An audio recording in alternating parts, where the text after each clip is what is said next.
말씀입니다. 마태복음 7장 1절에서 6절까지 말씀입니다. 저와 한 절씩 교독하시겠습니다. 비판을 받지 아니하려거든 비판하지 말라. 비판으로 너희가 비판을 받을 것이요 너희가 헤아리는 그 헤아림으로 너희가 헤아림을 받을 것이니라. 어찌하여 형제의 눈 속에 있는 티는 보고 내 눈 속에 있는 들보는 깨닫지 못하느냐. 들보가 있는데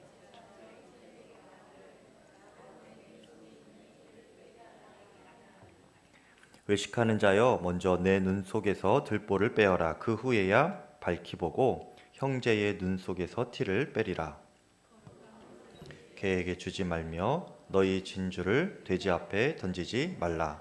그들이 그것을 밟고 너희를 찢어 상하게 할까 염려하라. 아멘. 자, 하나님의 말씀입니다. 오늘은 비판하지 말라라는 제목입니다. 비판하지 말라.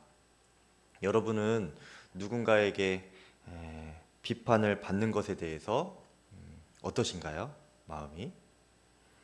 저는 개인적으로 비판을 받는 것을 좋아합니다. 그래야 제가 고칠 수 있기 때문에 그래요. 저는 제가 완벽한 사람이 아니라는 것을 아주 잘 알고 있습니다. 그래서 배우는 것을 좋아하고요. 항상 배워야 한다는 생각을 가지고 있습니다. 그래서 누군가가 저를 지적해주고 또 비판해주면 물론 순간의 기분은 나쁘죠. 또 상대방이 좀 안 좋은 언사로 이렇게 말하면 순간 기분은 그리 좋지 않을 수 있습니다. 그런데 궁극적으로는 고마움을 느끼고 제가 고치려고 노력을 많이 합니다. 이렇게 누군가를 비판하는 것은요, 상대에게 도움이 될 수 있는 그런 유익이 있습니다. 비판의 유익이죠. 그런데 조건이 있어요. 상대방을 위하여서, 서로를 위하여서 이렇게 위해주는 마음이어야 한다는 것입니다. 그럴 때 건전한 비판이 되고 상대방도 받아들이면서 고칠 수 있는 그런 유익이 있는 것이죠. 하지만 우리가 아무리 건전하게 비판을 한다고 하더라도 정말 신중하고 또 예의 바르게 할 필요가 있습니다. 무엇보다 중요한 것은요, 내 마음에 상대를 정말 위하고 사랑하는 마음이 있어야 한다는 거예요. 사람의 본성은 기본적으로 본능적으로 누군가에게 말을 듣는 것을 이렇게 불편해하는 경향이 있기 때문에 그렇습니다. 제가 한 TV 프로를 보니까 거기서 이제 인터뷰를 하는 그런 프로인데요. 그 사회자들이 한 어린아이에게 질문을 했습니다. 잔소리와 충고의 차이가 뭐라고 생각하느냐 이 어린아이에게 이렇게 물어봤더니 어린아이가 이렇게 대답을 하더라고요. 잔소리는 듣고 있으면 왠지 기분이 나쁜데 충고는 듣고 있으면 더 기분이 나쁘다. 이렇게 대답을 하더라고요. 어린아이가 이렇게 대답을 했는데 참 맞는 말 같죠, 여러분. 다 듣기 싫다는 거예요. 여러분, 비판도 마찬가지입니다. 아무리 좋게 말을 하고 건전한 비판을 한다 해도 막상 듣기에는 불편한 것이 바로 이 비판입니다.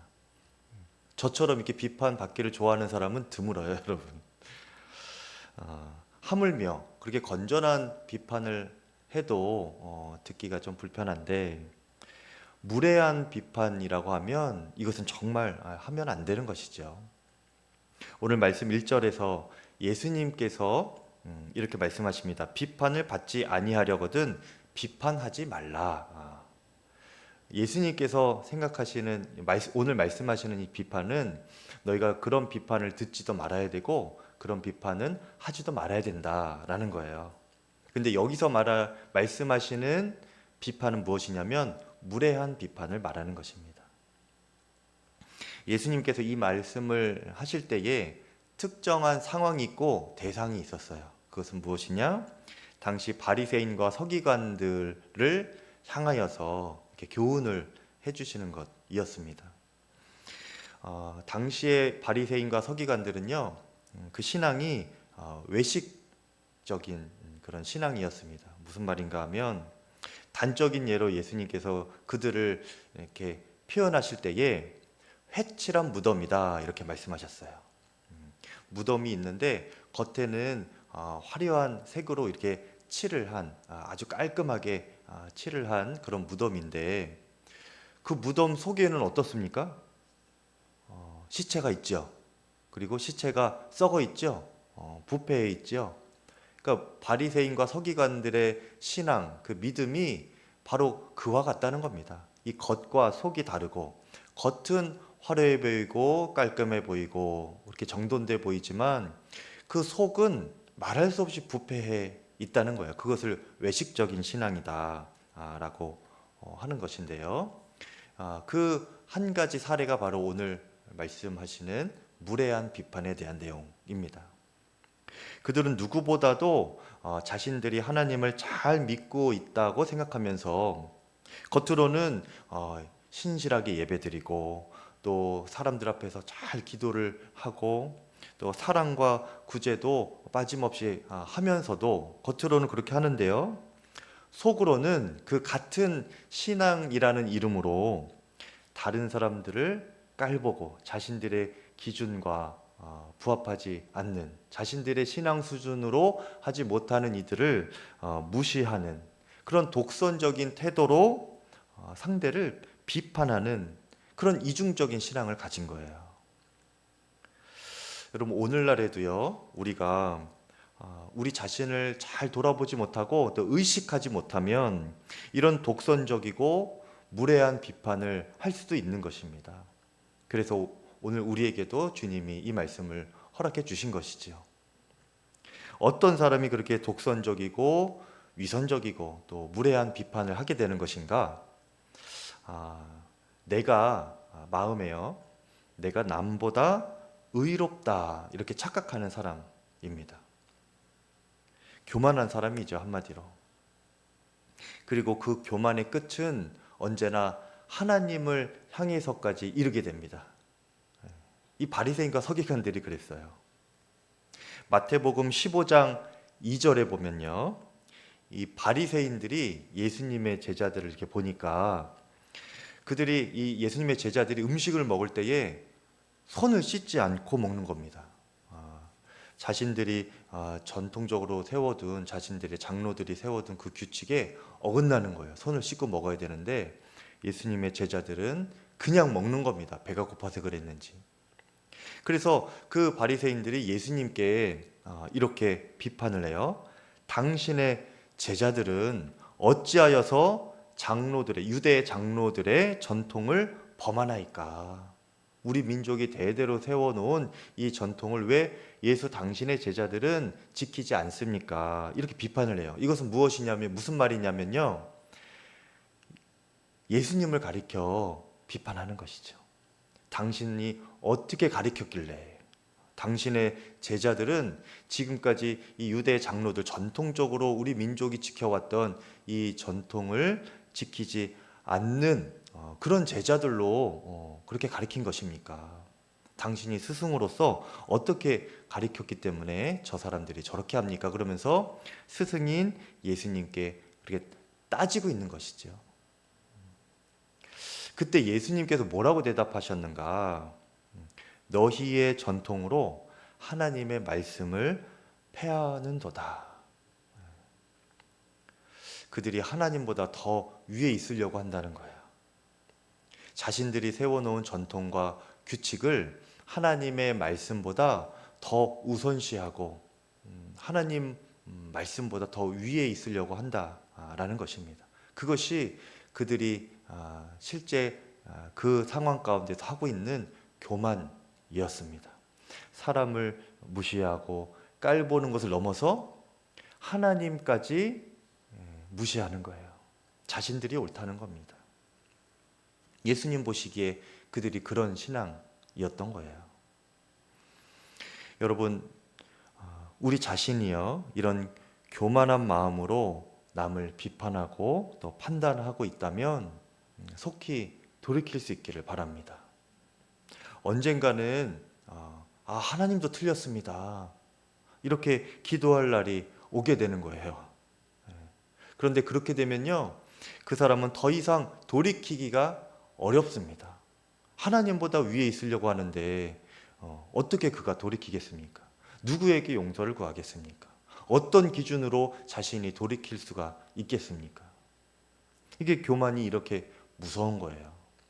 바리새인과 서기관들이 그렇게 끝끝내 교만을 버리지 못하고 예수님을 정죄하여서 끝내는 죽이기까지 했지요.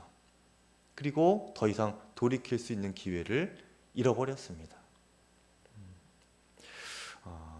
그럼 우리는 항상 어떻게 해야 되느냐? 항상 마음에 생각하고 우리 자신을 주님 앞에서 불쌍히 여겨 주십시오. 우리를 긍휼히 여겨 주십시오. 이런 마음으로 살아야 하는 겁니다. 누가복음 18장에 보면요, 두 사람이 성전에 서서 이렇게 성전에서 기도하는 내용이 나옵니다. 한 사람은 바리새인이고요, 한 사람은 세리, 세금을 거두는 사람 말하죠. 세리가 그렇게 기도하는 건데, 먼저 바리새인이 기도할 때는요, 성전에 따로 서서 이렇게 기도를 합니다. 구별된 장소에서 따로 서서 기도해요. 자신은 다른 사람들과 같지 않다는 거예요. 그리고 저 세리와도 자신은 같지 않다는 겁니다. 당시에 세리는 굉장히 비난을 받고 비판을 받는 그런 직업이었거든요. 민족의 어떤 반역자와 같은 그런 존재가 바로 세리였어요. 그때 이 바리새인이 따로 서서 기도하면서 기도한 내용이 무엇이냐? 이런 기도예요. 하나님이여, 나는 다른 사람들 곧 토색, 불의, 간음하는 자들과 같지 않고 저 세리와도 같지 아니함을 하나님께 감사합니다. 나는 일에 2번씩 금식을 하고 또 소득의 11조를 주님 앞에 드리나이다. 이 바리새인의 기도가 이런 기도였어요. 여러분, 이 바리새인은 어떻습니까? 훌륭하죠? 혹시 나와 같은 정말 좋은 신앙인이다 이렇게 생각하시는 분 계십니까? 이 바리새인의 기도가 지금 어때요, 여러분? 다른 사람을 비교하여서 깔보고 있고 또 하나님 앞에서 너무도 당당한 기도예요. 나는 지금 11조도 하고 있고 금식도 하고 있고 할 거 다 하고 있다는 거예요. 하나님 앞에서 너무도 당당한 태도로 기도하고 있는 겁니다. 어찌 보면 교만한 기도고 오만한 기도인 것이지요. 반면에 그 세리의 기도는 달랐습니다. 누가복음 18장 13절에 세리는 멀리 서서 그 바리새인과 가까이 가지도 못하고 바리새인이 계속 막 정죄하니까 다가가지도 못하고요, 멀리 서서 감히 눈을 들어 하늘을 쳐다보지도 못하고 세리한테 바리새인한테 가까이 가지도 못하고 하나님도 잘 쳐다보지도 못하고 그렇게 다만 가슴을 치면서 엎드려서 이렇게 기도하는 거예요. 기도 내용이 단순합니다, 여러분. 하나님이여, 나를 불쌍히 여기소서. 나는 죄인으로소이다. 하나님이여, 나를 불쌍히 여기소서. 나는 죄인으로소이다. 이 기도만 하는 거예요. 하나님의 긍휼을 구하는 것이죠. 여러분, 그런데 하나님 보시기에 이 바리새인이나 세리나 주님 보시기에는 다 죄인입니다. 똑같은 죄예요. 그런데 그 두 사람 중에 예수님께서 이렇게 결론을 내주셨는데요, 둘 중에 의롭다 여김을 받은 자가 있어요. 둘 다 죄인인데 너는 이제 죄인이 아니고 의로움을 입은 자다. 그렇게 인정을 받은 사람이 있는데 누구겠습니까? 바로 세리예요, 세리. 주여, 나는 죄인입니다. 나를 불쌍히 여기소서. 그 사람이 주님의 의롭다 하심을 얻은 자, 라는 거예요.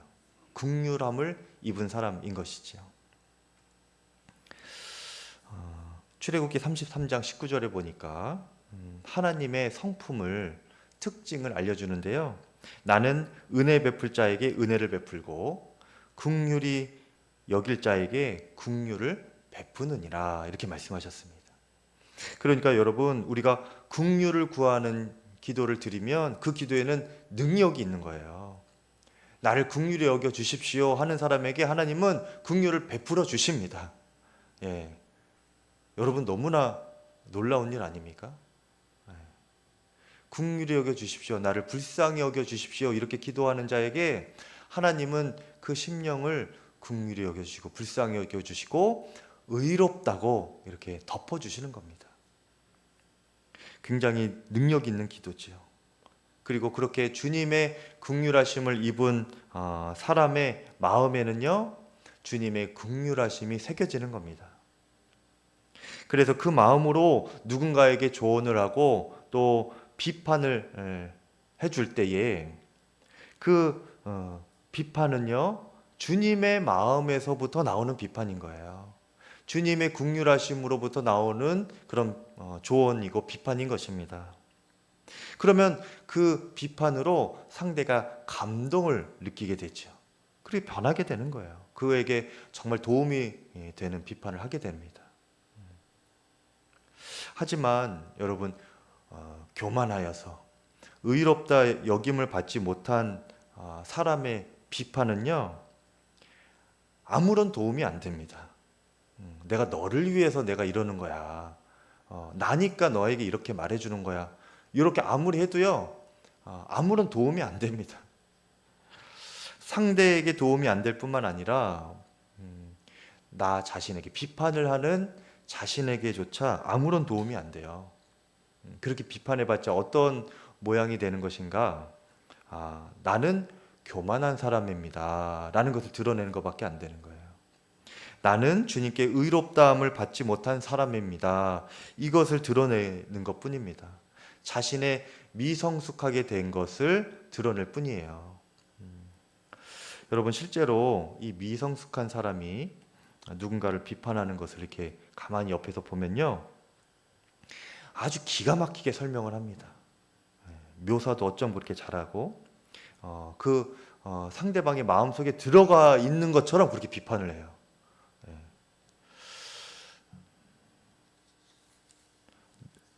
누가 어떻게 어떤 마음으로 그렇게 했더더라. 아주 그렇게 다른 사람에게 그 사람에 대해서 이렇게 고자질할 때에 아주 그 사람의 속마음까지 다 꿰뚫고 비판하는 것을 이렇게 종종 보게 돼요.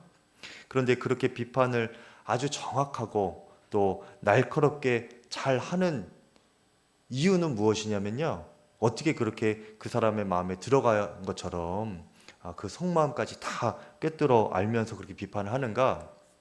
그것은 본인에게도 그런 허물이 있기 때문입니다. 그러니까 이게 보이는 거예요. 로마서 2장 1절에 그러므로 남을 판단하는 사람아, 누구를 막론하고 내가 핑계하지 못할 것은 남을 판단하는 것으로 내가 너를 정죄함이니 판단하는 내가 같은 일을 행함이라. 여러분, 성숙한 사람은요, 이것을 잘 알고 있습니다. 그래서 다른 사람이 허물에 이게 나에게 보일 때에 이 성숙한 사람은 어떻게 하느냐? 그래, 나에게도 저런 허물이 있지. 아니, 나에게는 저보다 더한 허물이 있지. 이렇게 하면서 자신을 먼저 돌아보게 돼요. 이것이 성숙한 사람의 태도입니다. 마음인 거예요. 그러면서 다른 사람의 허물이나 비판할 점을 보면 자신이 더 성숙하게 됩니다. 자신을 더 돌아보게 되니까. 하지만 미숙한 사람들은요, 남의 허물을 보면 그 허물을 보는 즉시 비판을 하기에 바빠요. 그런데 그러다가 언젠가는 그 비판을 하는 자신도 남들에게 그런 허물이 들추어지는 그런 비판받는 순간을 다시금 맞이하게 됩니다. 오늘 2절이 그거예요. 너희가 비판하는 그 비판으로 너희가 비판을 받을 것이요 너희가 헤아리는 그 헤아림으로 너희가 헤아림을 받을 것이니라.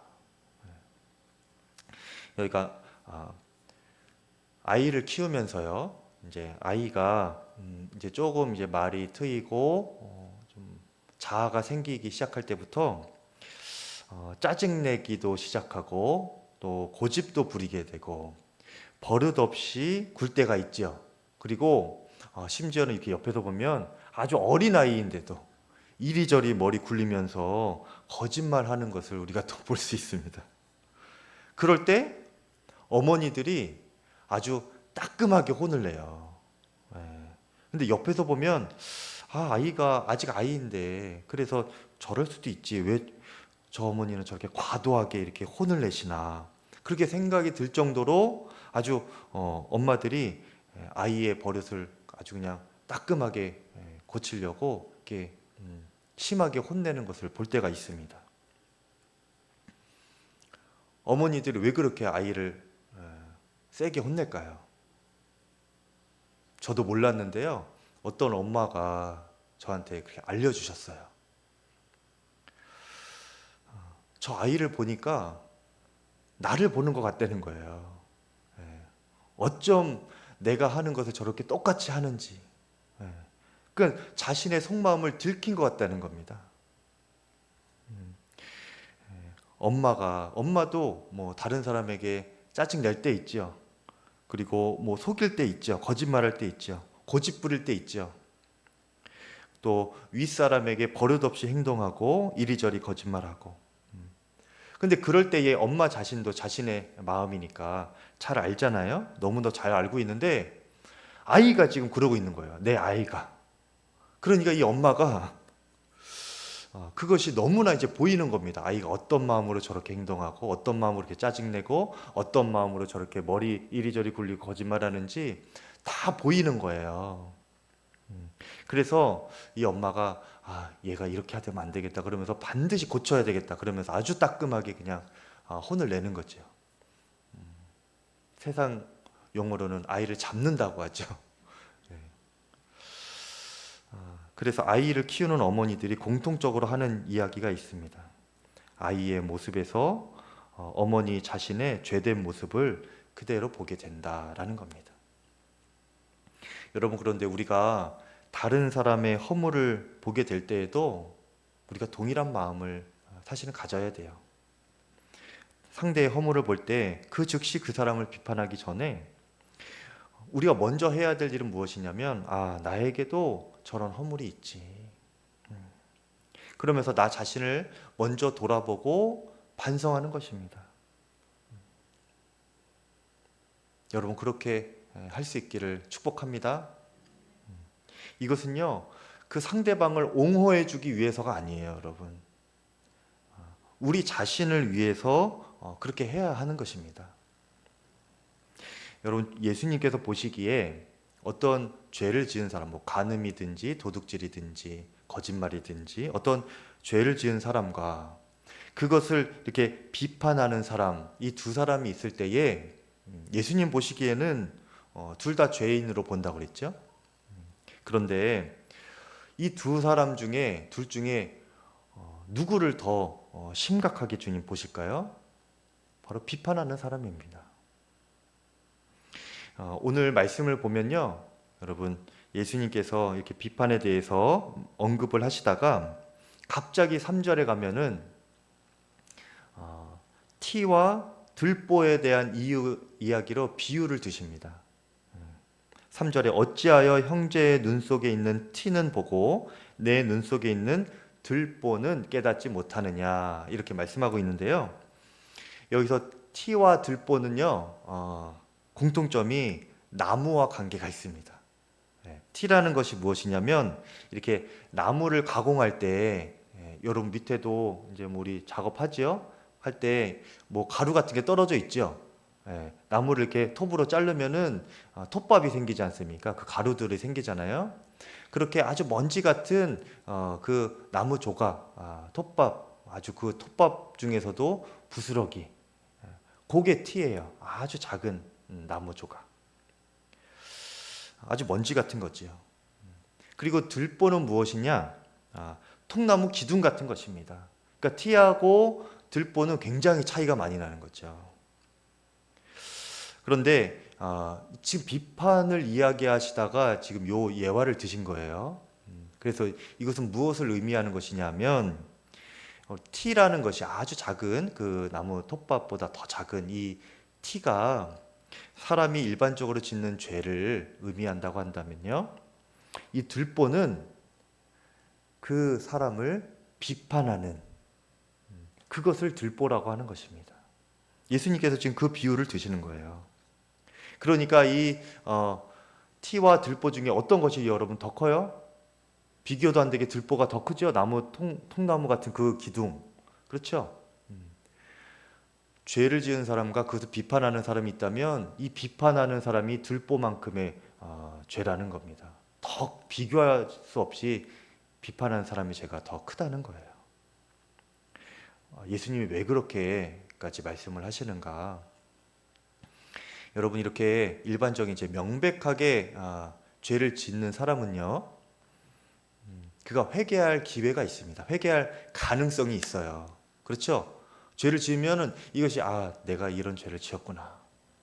그리고 다른 사람들도 다 이게 눈치를 주잖아요. 그리고 일반 사회 통념상 이거는 죄라는 걸 다 알지 않습니까? 그러니까 그 죄값을 치르고 징계를 받고 다시 돌아올 가능성이 이 사람에게는 있어요. 그런데 비판하는 사람은 어떤가요? 비판하는 사람은 남의 허물을 그렇게 비판하다 보면 나는 깨끗한 사람이라고 이렇게 착각을 하게 됩니다. 근데 주님 보시기에는 다 죄인이거든요. 근데 누군가 이렇게 비판하다 보면 그러니까 자기보다 더 악질이라고 생각하는 사람을 이렇게 비판을 하는 거죠. 내가 더 위에 있다고 생각을 하니까, 교만하니까. 그러니까 계속 비판하다 보면은요, 나는 어느새 굉장히 고결하고 깨끗한 사람이 돼 있는 거예요. 그렇게 되고 하나님께 자신의 죄에 대해서 진심으로 회개하지 않게 됩니다. 갈수록. 나는 죄 지은 게 없으니까. 나는 저 사람보다 나으니까. 그렇게 매사에 비판을 먼저 하는 사람은 회개의 기회를 놓치게 되는 것입니다. 회개할 필요를 못 느끼게 되는 거예요. 하나님 앞에 긍휼을 구하지도 못하고 나는 죄인입니다 고백하지도 못하고 그렇게 되면 어떻게 됩니까? 의롭다함을 얻지 못하는 거예요. 신앙이 성숙하게 되지 못하게 되는 겁니다. 계속 죄인으로 남아있는 거죠. 회개를 안 하니까 뭐 별 수 있습니까? 회개를 해야 긍휼하심을 입고 용서하심을 받고 의롭다 하심을 얻는데 그 죄가 사라지게 되는데 없다함을 인정받게 되는데 회개를 하지 않는데 무슨 수로? 그러니까 그런 사람이 하는 비판은 소용이 없는 것이고요. 사실 그 사람은 비판할 자격도 없는 것입니다. 그런데 만일 비판을 하고 싶으면 어떻게 해야 되는가? 아까 세리의 기도처럼 겸손히 주님께 나아가 긍휼을 구하면서 회개 먼저 해야 되는 거예요. 4절 5절에 보라 내 눈 속에 들보가 있는데 어찌하여 형제에게 말하기를 나로 너의 눈 속에 있는 티를 빼게 하라 하겠느냐. 5절에 외식하는 자여 먼저 너의 눈 속에서 들보를 빼어라. 그 후에야 밝히 보고 형제의 눈 속에서 티를 빼리라. 이렇게 말씀하셨어요. 이것이 무슨 의미인지 여러분 약간 어려우시죠? 하영조 목사님께서 요 두 구절에 대해서 굉장히 쉽고도 기가 막히게 설명을 해주셨어요. 무엇인가? 여러분 눈물 흘리는 것을 이렇게 상상해 보면 된다는 거예요. 여러분 눈에 뭐가 들어갔을 때 눈물을 흘리면은 그게 빠지죠. 그렇죠? 바람으로 후 불어도 빠지지만 눈물을 흘리면은 이게 잘 빠지잖아요. 그렇죠? 이와 같이 우리가 만약에 눈에 들보가 들어차 있어요. 뭐 그럴 일은 없지만 비유를 드는 겁니다. 들보와 같은 것이 눈에 이렇게 가득 들어차 있어요. 그러면은 그것을 빼내기 위하여서 얼마나 많은 눈물이 필요하겠습니까, 여러분? 그렇죠. 그거라는 겁니다. 내가 내 눈에 들어찬 들보를 깨닫고 이것을 빼내기 위하여 회개의 수많은 눈물을 흘리라는 거예요. 그렇게 우리가 회개하고 수많은 회개의 눈물로 결국 들보가 이렇게 빠지게 되면 어떻게 됩니까? 그때부터 역사가 일어나는 거예요. 그것을 보고 있던 이 상대방, 그냥 죄를 지어서 내 앞에 있었던 그 상대방이, 그 상대방도 눈에 있는 그 조그만 먼지 같은 티로 고생하고 있었는데, 아니 내 그 앞에 있는 사람의 눈에서 들보가 빠지는 것을 보면서 이 감격이 되는 겁니다. 저렇게 처절하게 회개하고 기도하고 눈물로 들보가 빠지는 것을 보면서 이 티로 고생하던 이 형제가 감격하여서 덩달아서 울다가 그 티가 쏙 빠져버린다는 거예요. 죄 지은 것 같고 허물이 있는 것 같고 하는 그 상대를 변화시키고 비판하는 방법이 바로 이것이라는 것입니다.